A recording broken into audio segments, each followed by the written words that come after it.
We're all good. Do you want to play? It's up to you, man. I'll do whatever. I don't think this will reach you. No, I guess it will. Oh, it's this long. Now you have it. I was didn't even move. It's like so still in here. Do you want me in the shot too? If you want to be in the shot, you just gotta keep it together. Cuddle up. We'll switch. Okay, sure. Yeah, make me smarter that way. All right. Thanks, Ron. All right. So I'm Joe Madureira, creative director at Airship. This is Kevin Regamey. Regamey. Well, I got Awesome. game in my name. That's so cool. Regamey is cooler. It's Regamey. Yeah, Kevin Regamey. And he's one of the founders at Power of Audio. They do all our sound and music and stuff. So Yeah, sure. See, we're two Italian guys, so I think we were thinking like oregano. Yes, I say that, man. I'm like, yeah, it's like oregano. And I met a British guy. He's like, oh, oregano, and I was like, God damn it. I changed my whole spiel now. It's all right. Okay, so we like start it off. Yeah, so Battle Chasers, I don't know if you guys are familiar with the game at all, but... Quite a few posts that he's done on the site for. Yeah, we've been following the development for a long time. Oh, awesome, yeah, so it's basically like, at its heart, it's a dungeon crawler. There's a town with NPCs, you get quests, you hit up all the dungeons, level up, get some badass loot, do harder dungeons. The story sort of progresses as you do, introduces new heroes.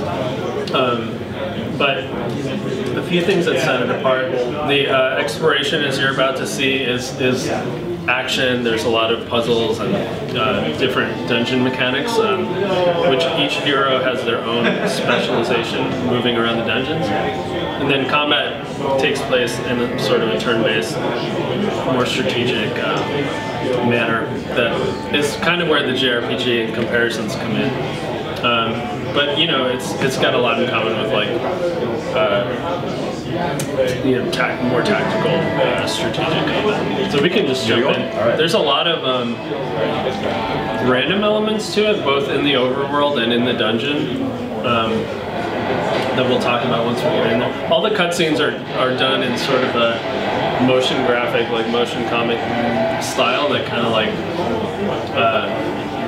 is sort of a nod to the comic book origins of this series. It was a comic a long time ago, but it's completely self-contained in this game.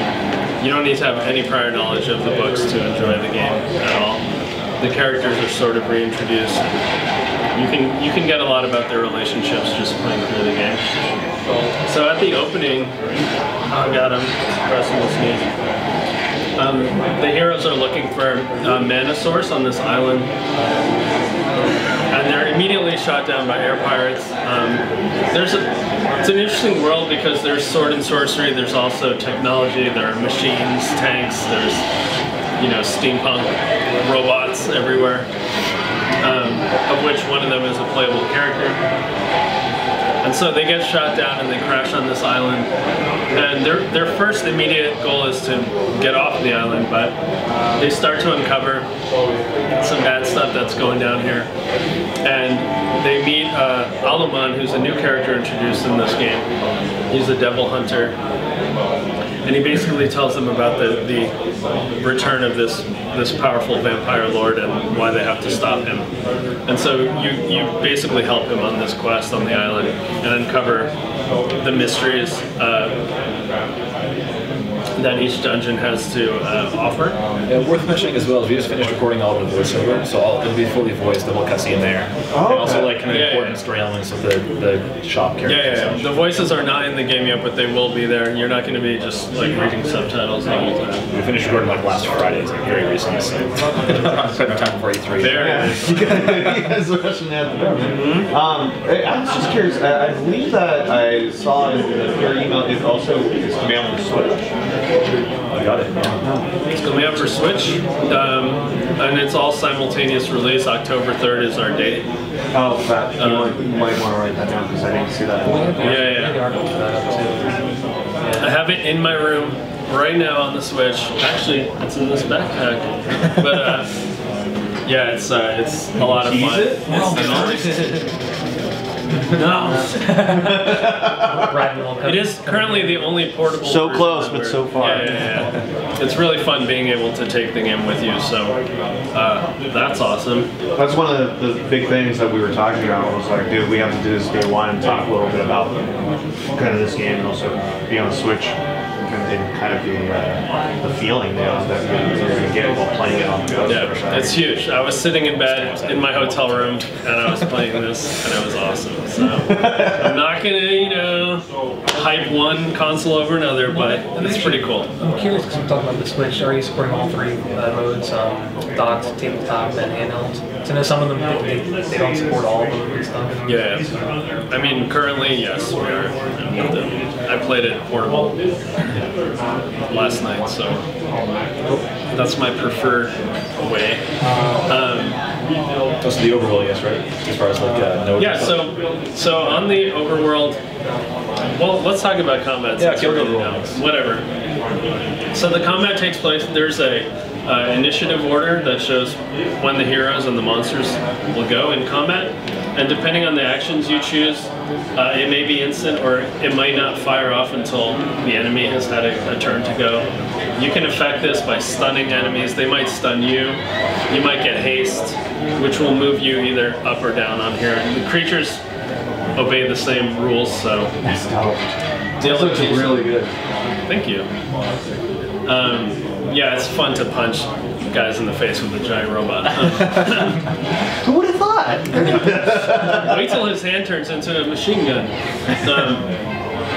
So his victory goes, the birds just land on his head. We're good. Come on back. Well, let's talk about the world map real quick here. But basically, there's a lot of dynamic stuff happening inside and outside of combat and outside of the dungeons. The world map, there's a day and night cycle. So based on whether it's day and night, different things will happen in the world, different things spawn. You can rest at an inn, which sort of resets the location of certain things. So if there's an annoying monster in the road you don't want to fight for some strange reason, if you rest, when you come back, the treasures will have moved around, creatures will have moved around. And that may not be a good idea depending on what you're trying to do. You might be hunting for a specific creature, for instance. There's a character in town, the Beastmaster, that gives you, throughout the game, the location of a rare spawn, so you will have to hunt it down around the map. There's also events that spawn. You might find crafting resources, so it's worth exploring around the map. And then back to combat here. You can see they're in the middle of casting, so this shows you when it's going to happen. It's over, sorry. That was quick. That's too fast. We're going to have lots of fighting once you get to the dungeon. These are like the throwaway battles. Just a little cannon fodder. Can you change the order of the party members on the fly, like whether you're out of combat or in combat? And once you get to the dungeon, the order doesn't really matter. It doesn't have an impact on combat at all. But the character that you're controlling does matter when you're in the dungeon. Here, just go ahead and jump in there. So you can choose to do it on different difficulties. It'll increase the number of rooms that generate, how difficult the events are, monster difficulty, damage from traps, like all kinds of variable, loot that spawns. The loot is always better the harder the dungeon is. So here, you can swap between the heroes at any time, and they each have their own dungeon abilities. They each have two. In this demo, they only have the one. So Garrison's dash will allow him to get through traps without taking damage. Gully has a stun that'll stun nearby enemies so that you can avoid combat with them. You can also use it to separate enemies, so if you only want to fight one at a time, you can like stagger the order in which you fight them. You can also trap them on, let's see if you pull it off this time, but you can, if enemies will actually take damage from traps, so I see. if you can be skillful, you can sort of stun them right on the trap, and they'll actually take a few rounds of damage. Ooh, Oh, so hey, close. they did take damage though. They did take damage. That So they didn't take that much, but they're already starting off the battle weakened. You'll notice that you have no information on these guys at all, so how many hit points they have, what abilities they're powering up.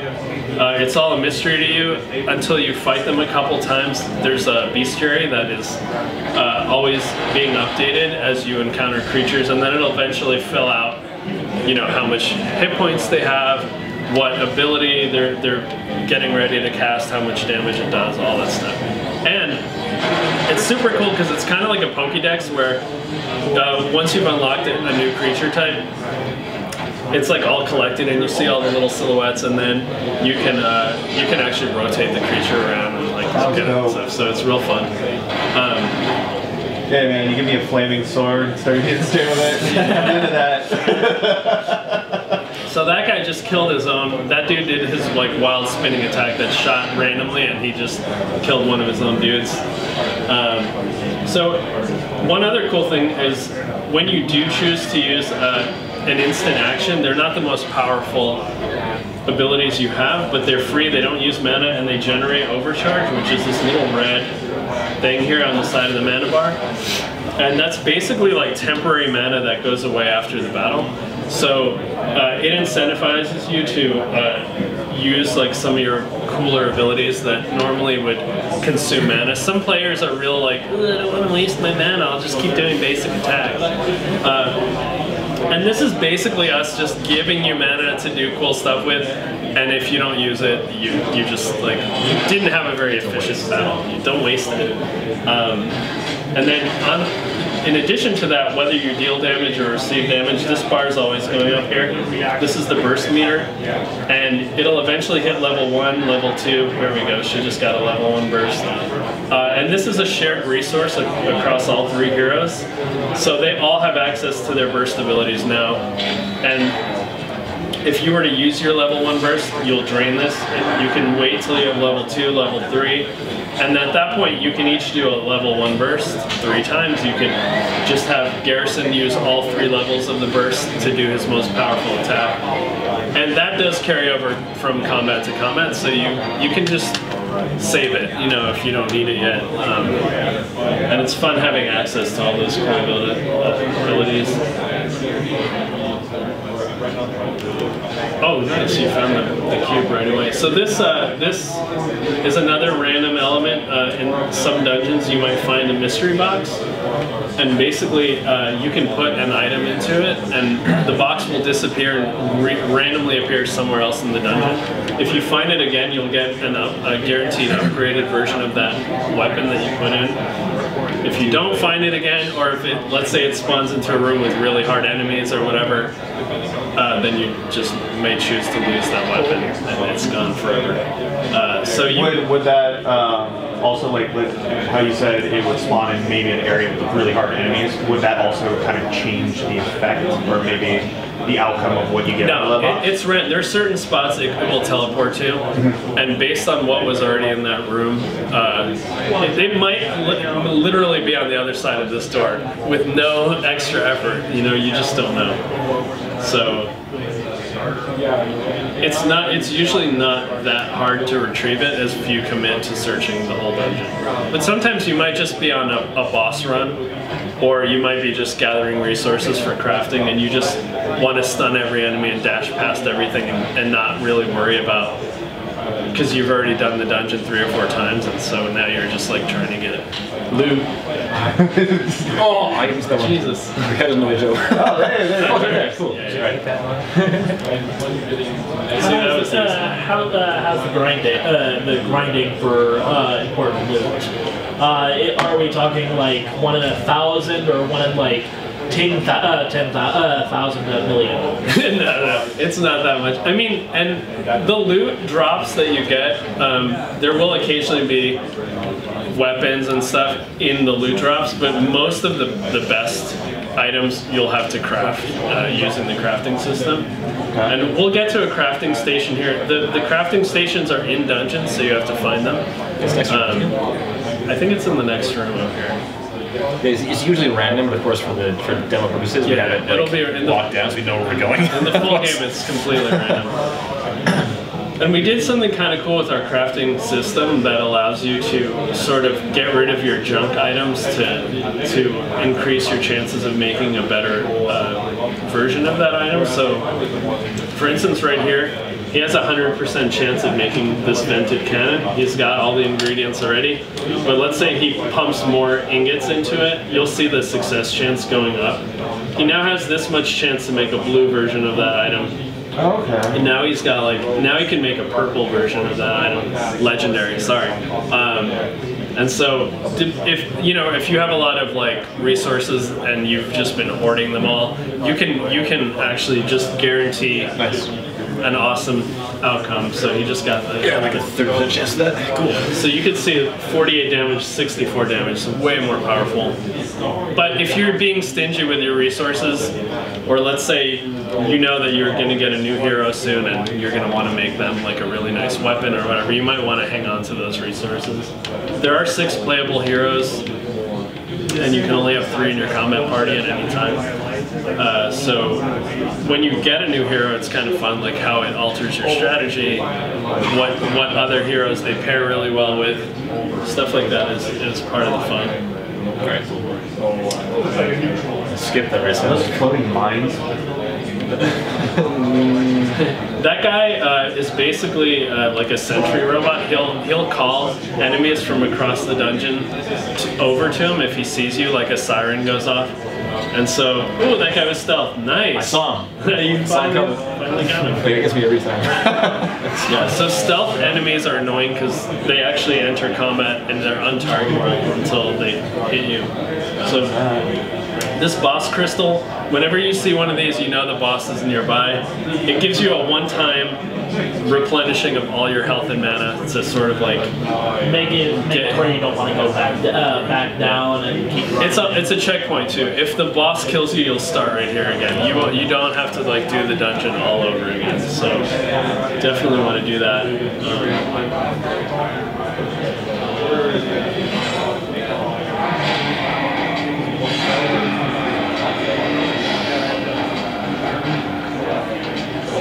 So here they've retrieved this cursed sword from this cemetery and it caused all the armor and weapons to come to life.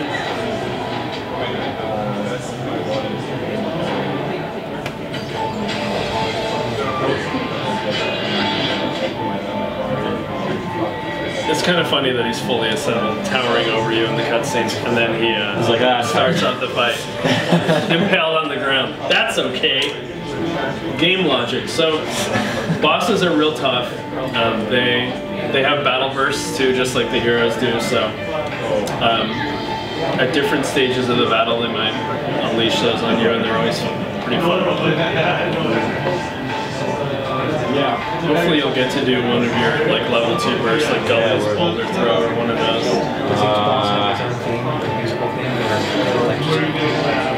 It's like a boss theme, I think. Yeah. We are still adding more music tracks to the game, so I don't think that this will be his final boss track that we ship with, but each dungeon has its own combat music, and most of the bosses have their own so that healed him and also did damage? Music theme. Because I had used this ability here, Nature's Boon. So for next 3 turns, anytime ally receives damage, they're healed 4 or 5 health. So yeah, each of those swords did damage, but I received 5 health for each damage done. So I mean, each attack costs like 6 damage. Yeah. So yeah, The thing is, like, I know this boss, obviously, so I was able to like use that. Well, now I do too. damn it, we have to change it now.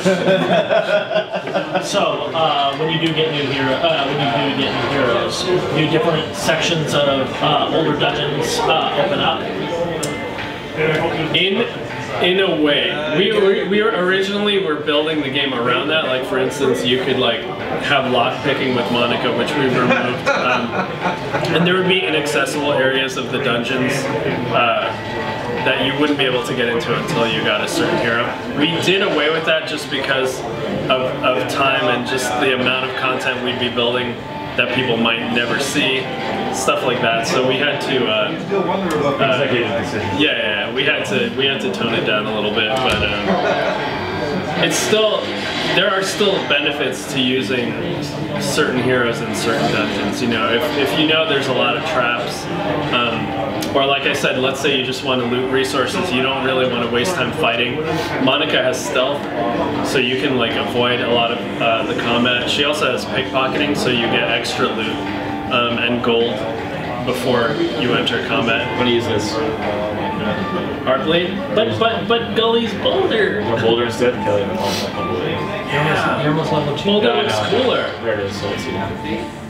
Alright, so Still on level 1. Oh, damn it, you didn't get it. It's like right, It's like right there. Fix your art terrible skill. art. I know. UI. Ugh. That's alright. Just guard. If you put some nice defense on it. Protect someone. You can just throw a rock at his face, scatter shot. There we go. Oh my god, that was so weak. Whiff. Oh, well, rip. Flame Slug? Flame Slug's pretty cool. It's pretty weak against him, but it looks so cool. Let's go for it. Yeah, let's do it. Let's do it, sorry. Disney fire. Style over substance. I like the Disney fire effect. It's just fun. He will like stay on fire, so that's pretty cool. It's really for a group of enemies because it does AoE damage. So on him, it's kind of like. I think he's gonna burn for one round too.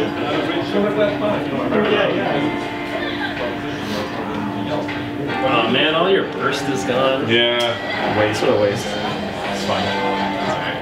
So Gully like lifts the boulder and throws it. Oh. Hey, here goes his. Here goes Gilly. It's my hurt.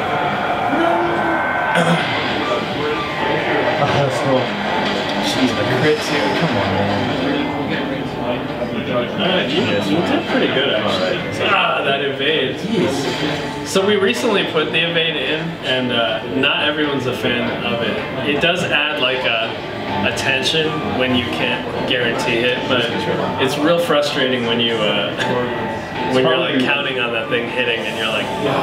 Over the years, it's one thing that a lot of people have told me is like when you're trying to do a game where there is an evade element for not only the player but for the boss, it's so hard to make a good balance on that. As long as it's not XCOM land where, you know, you're like in his face, 99%. and then it's like, oh, you missed it. What? It's possible. Like, seriously?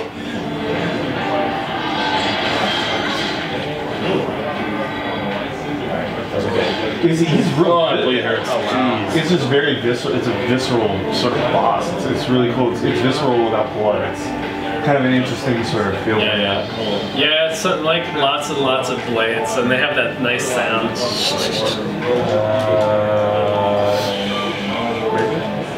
Did you guys have any other questions about the game? October 3rd, simultaneous release. And I feel like I hit all the points. I'm like, ooh, it's the end of the day, so. What else is it on? I know it's Nintendo Switch and Big PCs. ones. It's PC, PS4. Xbox, yeah, exactly. Xbox One, PS4.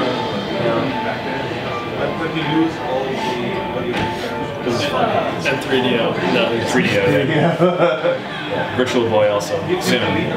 Post release. I still have mine. You guys are doing retail too, right? Yeah, physical? Oh man, I want to cut up. Are you giving me Yeah, It's so much. I know. This is like the most for sure. Are you gonna do limited edition? You know, that's something that THQ is putting together. I think there are some special versions of the game, but I don't know like who with or what they come with or whatever. Yeah. Well, I know We do unboxings every once in a while for our stuff, so we like to get especially stuff like this to show people. you Yeah, guys that'd have be fun. you guys have been in development for a while. Were you crowdfunding originally? I'm trying to remember. Yeah, we started on Kickstarter like a year and a half ago, I think, and we did pretty well there. It definitely got us some like publisher interest, and we were able to get a little more money to flesh out the game some more. So we got like voice acting, and we got to do some more dungeon types. I got my heart bleeding. It's all right. Here we go. I got it.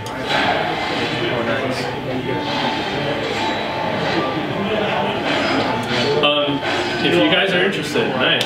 That's awesome. There is, right downstairs in South Hall at the Xbox booth, there is a playable version of this. It's showing new New stuff. It's on the Xbox build. There's a new dungeon and there's a new hero. The wizard Nolan is playable. Down there, there's a new boss. So if you guys have a few minutes, you might want to check it out. It's got updated stuff that we didn't have in this. Sadly, I think we're actually hooked.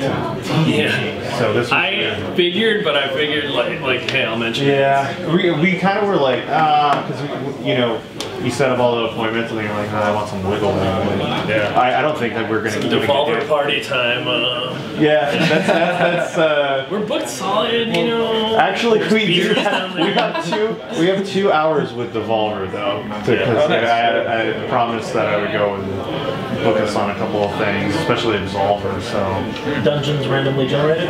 Yes, randomly generated. let me make sure that this is still filming. Oh yeah. The battery's almost about to die, but Sweet, good timing. yeah, dude. Items randomly generated too? All right, guys. Items are randomly generated. They don't have like the random stats on it or whatever, like you'd find in like a Diablo game. But the items that are in each chest are random. So it's like